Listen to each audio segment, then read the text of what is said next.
The new British Superbike season started with a bang at Brands Hatch.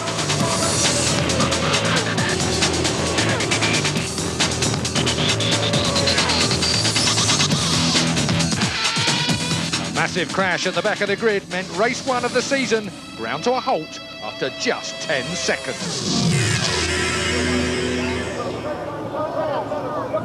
Well, we were expecting an exciting year in British Superbike 2000, but what a way to start the year. It is going to be an awesome season this year, providing some of the most exciting and closest racing on the box. And don't forget, we'll also be covering the Super Stocks and the Super Sport rounds as well. And it's been a bit of a reality check too for the Superbikers here in Britain, because after the sunny Spanish testing, they were back to reality of the wet and windy British weather here at Brands Hatch for qualifying. The teams had it tough. Neil, testing and qualifying done and dusted now. Not a bad result for you here at Brands Hatch at the first meeting. Yeah, obviously the front row is every rider's aim, so we're there already. I only had 2 front rows last year still, so to start off the season with one is quite nice. First time as well you've had a chance to ride the Ducati in the wet. Yeah, I was glad it rained yesterday in a way, because just because it looks like it could be a wet race today. So yeah, I didn't have much time, but it was enough to get a bit of a feel and get some pointers. Qualifying successful as far as you and the team are concerned? Yeah, I feel there's a lot more to come from me and the bike, but I'm comfortable running at what I think will be race pace today. But a bit more testing, a few more races, I think we should be even nearer to the front. Colin, good morning. This is where it all begins. Qualifying and testing is now over. How has qualifying gone for INS Ducati? Believe it or not, I consider it to be remarkably well actually, Keith. I was talking to the team last night. We have to remember this time last year, not how we finished off the season. I want to carry on in that vein, of course, but it's a long 24 round championship, and we've got to go steady, and that's exactly what the lads have done. We're not out to win races as early as we can. We want to just bag a load of points if we can. Difficult conditions though. Very difficult, yeah. Yesterday morning qualifying was okay, but it gave, particularly Neil McKenzie, gave him a good opportunity yesterday afternoon in the wet to ride the bike. He hasn't ridden it in the wet at all yet. And pleased to say he's very happy with it. He likes it. He's only got 1 or 2 gear changes, which helps him on it. After qualifying, how do you feel here at Brands? Yeah, pretty good. I mean, the bike's working really well. We've only done most of the first time in anger, and everything seems to be hanging in there, so looking forward for the race. Now, you said to me yesterday, everything is absolutely superb. That is very rare for you to actually commit yourself. Yeah, no, I didn't want you to quote that, but I was being daft. No, I mean, everything's working pretty well, you know. It could always be better. But of course, that's what it's all about. We're striving for perfection, and we're not quite there, but I don't think we're that far away. It's been a difficult qualifying, hasn't it? Wet and dry. Yeah, but I mean, at the end of the day, it's the same for everybody. You know, you just got to make the best of the track and get out there when the going's good. Lucky enough, we had a dry full session and then a sort of wet afternoon session, so it was one of each really. It worked out well. So basically, you're set up for whatever the conditions are in racing. Yeah, you wish. I don't know. We think so. Yeah, I'm pretty happy. If it's wet to the drive, we'll go for it. How are you feeling about qualifying? Yeah, I'm pretty happy. Second on the grid, obviously it's a bit disappointing not to get pole position after getting it last year, but front row is what's important, and we've got a good setup. I think hopefully we'll choose the right tyres and we should be in with a chance. Yeah, the weather's a bit of a problem, isn't it? Yeah, I mean that's the big thing I think today, you know, even if it rains it's not going to stay wet probably for the whole 28 laps and stuff, so it's going to be a bit of a gamble, but it's always like that somewhere along the line. You need to consult Mystic Meg. Yeah, absolutely. Don't need to ask you how qualifying's going, do I? Yeah, it's good. Everything went really good this weekend. Unfortunately, the afternoon session was plagued with the rain, and it looks like it could be that way in the race. But I was up there, you know, I did a little bit of the wet session. I was second quickest at the time, so I'm pretty happy. I think I've got a good setup. Hizzy is still flying, as they say. Well, you know, I was quickest on Friday, and I just followed that through into yesterday morning, and it's good. You know, I was 0.3 clear, and that's quite a margin round this short circuit, so hopefully I can keep that up. You like this Indy circuit? It's not really one of my favourites, but I seem to be going okay on it, and but it's just going to be elbows and fists going, I think, so it's going to be hard. Rob, how's qualifying going for you? Fantastic. You know, we came from Spain, He deserves everything he's getting at the minute. I mean, his dedication to the winter tests have gone so well for him.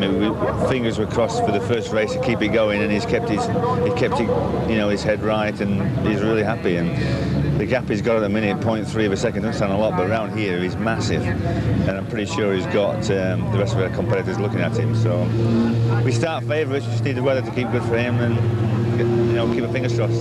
Paul's obviously lying 7th. Yeah, as far as a team, Paul's done great. I mean, it's a big year for him. The Premier League is serious, and at the level it's at the minute, with potentially 12 guys can win races, he's really come at a time when it's never been so fierce. So to do the times he's doing, to be as close as Hizzy at the minute, fantastic. I'm really pleased for him. I just hope he can keep his head today, and he's really nervous. It's a big day for him today. He's really nervous, and I just want to get him through this one and get a move on, really. Paul, how's qualifying going for you? Good, really. I mean, Chris is second, and he's never happy with second. He's the perennial runner-up, and he wants to win something one of these days. But yeah, front row's fine. JC's disappointed with 11th, but the times are so close that 11th could become 5th or 4th by the first corner, so probably won't make a lot of difference come the race. But the lads are going well, yeah. It's going They good. are extremely close times. Pretty quick track, though, isn't it? Yeah, I mean, morning warm-up this morning, they're first and third quickest, and I think that's more indicative, hopefully, of what we can look for the rest of the year. But if we can come away from here with 2 solid finishes and some points in the bag, I think all the teams will be happy with that, and that's what we're looking forward to. Playing a guessing game with the weather? A little bit, yeah. I mean, either way, it's the same for everyone. We'll just go for it. That's it. Well, that's how the front row line up then, but here is the rest of the grid. In pole position, Steve Hislop. Number 2, Chris Walker. 3, John Reynolds, and 4, Neil Mackenzie. On row 2, it's Neil Hodgson, James Hayden, Peter Goddard and Paul Brown. In row 3, it's Sean Emmett, Steve Plater, John Crawford and Shane Byrne. And row 4, Paul Young, Michael Rutter, James Toseland and John Crockford, the first of the privateers. Well, that's the lineup on the grid. Our lineup is completed by going across to Julian Ryder in the commentary box. Julian. Thanks, Keith. It's great to be back doing British Superbike again. And look at that grid. 15 full factory bikes down there, and more riding strength than there's ever been in the British Championship. Keith's climbed the stairs to the commentary box. He's up here now, so we're ready for round 1. Well, while the boys take 2 laps to warm their tyres up on this 1.5-mile Indy circuit, we can take a look at it now on board John Crawford Suzuki, up towards Paddock Hill Bend then, up through the gearbox from 1st to 4th, then skimming the knee across the right-hand curb before dropping down the hill. It's still in 4th gear, holding 4th gear, up on the rev limiter as they go up Halewood's Rise into the braking area of Druids and back to 2nd gear now. This corner, a long horseshoe of a corner, holding it tight, then powering it on, wheel spinning all the way back down the hill to what is Graham Hill Bend.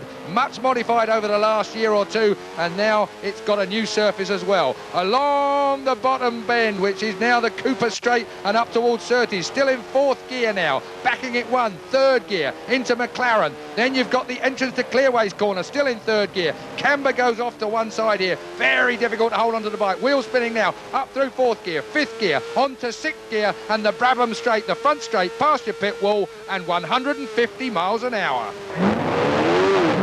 That's what a lap of Brands Hatch looks like. It takes something over 46 seconds to complete a whole lap here. So race 1 restart is about to get underway. They're under starters' orders. They're looking at the lights now.